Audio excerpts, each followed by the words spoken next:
சில எழுத்துகளுக்கு இடையே ஒலிக்கும் முயற்சி, பிறக்கும் இடம் ஆகியவற்றில் ஒற்றுமை உண்டு. இவ்வாறு ஒற்றுமை உள்ள எழுத்துகள் டாஷ் எனப்படும். இன எழுத்துகள் 6 வல்லின மெய் எழுத்துகளும் 6 மெல்லின எழுத்துகளும் டாஷ் எழுத்துகள் ஆகும். இன எழுத்துகள் சொற்களில் மெல்லின மெய் எழுத்தை அடுத்து பெரும்பாலும் அதன் இனமாகிய டாஷ் எழுத்து வரும். வல்லின எழுத்து தமிழ் எழுத்துகளில் டாஷ் எழுத்துக்கு மட்டுமே இன எழுத்து இல்லை. ஆய்த எழுத்து யாதானும் நாடாமால் ஊராமால் என்னொருவன் சாந்துணையும் கல்லாதவாறு என்ற பாடலின் ஆசிரியர் யார்? திருவள்ளுவர். திருக்குறள் குறள் எண் 397.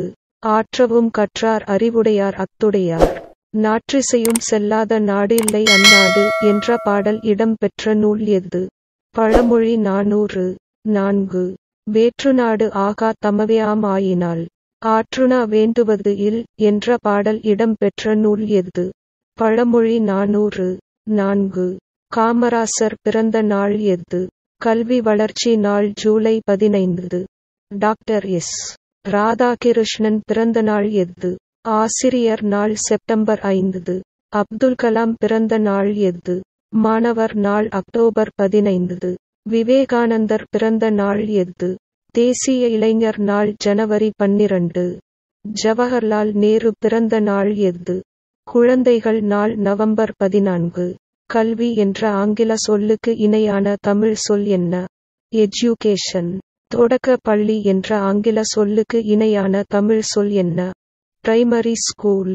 மேல்நிலை பள்ளி என்ற ஆங்கில சொல்லுக்கு இணையான தமிழ் சொல் என்ன? Higher secondary school. நூலகம் என்ற ஆங்கில சொல்லுக்கு இணையான தமிழ் சொல் என்ன? லைப்ரரி.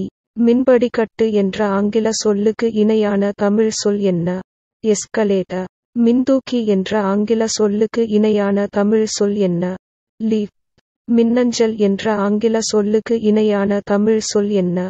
இமெயில். குறுந்தகடு என்ற ஆங்கில சொல்லுக்கு இணையான தமிழ் சொல் என்ன? கொம்பாக்ட் டிஸ்க். சிடி. மின்னூலகம் என்ற ஆங்கில சொல்லுக்கு இணையான தமிழ் சொல் என்ன? லைப்ரரி. மின்னூல் என்ற ஆங்கில சொல்லுக்கு இணையான தமிழ் சொல் என்ன? புக்.